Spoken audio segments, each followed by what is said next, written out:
일반적으로는 여성분들하고 차이점이 피부가 좀 두껍다고 보시면 됩니다. 그래서 예를 들어서 시술을 할 때도 실리프팅을 할 때도 우리가 피부가 두꺼운 사람과 피부가 얇은 사람은 실이 들어가는 깊이라든지 또 실이 들어가서 실의 어떤 두께, 그게 또 차이가 좀 나죠.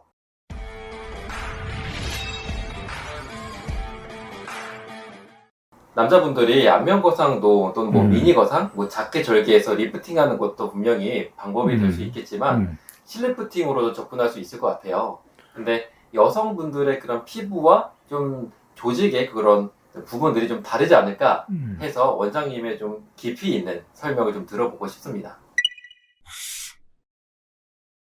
네, 남성분들은 대체적으로 이제 여성분들 비해서 피부 두께가 되게 두꺼운 분들이 많죠. 물론 이제 나이가 연세가 드셔서 얇아지는 그런 진피가 얇아지는 분도 계시지만은 일반적으로는 여성분들하고 차이점이 피부가 좀 두껍다고 보시면 됩니다. 그래서 예를 들어서 시술을 할 때도 실리프팅을 할 때도 우리가 피부가 두꺼운 사람과 피부가 얇은 사람은 실이 들어가는 깊이라든지 또 실이 들어가서 실의 어떤 두께, 그게 또 차이가 좀 나죠. 그래서 피부가 얇은 분들한테 만약에 두꺼운 실을 갖다가 쓴다든지 얇게 했을 경우에는 피부 밑에 실이 이렇게 당겼을 때 표가 날 수 있겠죠. 울퉁불퉁하다든지. 그래서 남성분들 같은 경우에는 피부 자체의 탄력이 여성분들보다는 대체적으로 뛰어나고 또 두껍기 때문에 굵은 실을 써서 효과를 또 올린다든지 얇게 넣더라도 피부 바깥쪽에서 표시가 안 나는 그런 좋은 점이 있다고 할 수 있겠습니다.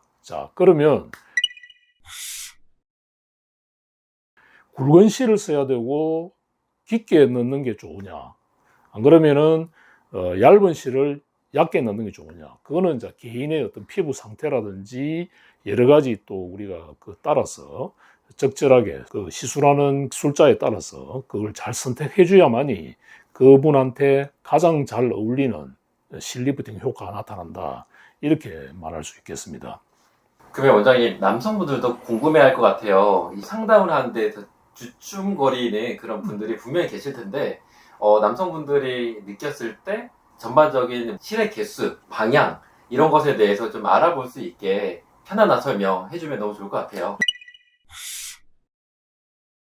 네, 일반적으로 우리가 실리프팅을 할 때는 우리 여러 가지 전제 조건이 있지만 실의 개수도 상당히 우리가 효과 면에서 또 차이가 나죠. 그래서 우리가 실을 많이 넣으면 많이 넣을수록 결국에는 우리가 메카니컬 기계적으로 당기는 효과하고 2, 3개월 뒤에 콜라겐 형성이 많이 되는데, 그때 아무래도 실이 많으면 실 주위에 콜라겐 형성이 2줄 넣은 경우와 5줄 넣은 경우와 7줄 넣을 경우는 콜라겐 형성되는 양이 차이가 나겠죠. 그래서 결국에는 콜라겐이 어느 정도 형성되느냐에 따라서 우리가 탄력의 차이가 나기 때문에 제가 전에도 늘 말씀드리지만 실리프팅은 리프팅이라기보다도 실로 인해서 우리가 탄력을 올려주는 그런 보면은 수술보다는 시술에 가깝다. 그래서 실을 많이 넣으면 넣을수록 효과는 뛰어납니다. 반면에 실을 많이 넣게 되면은 또 문제점이 있는 게 뭐냐면은 갑자기 실을 우리가 얼굴에 많이 넣게 되면은 일단은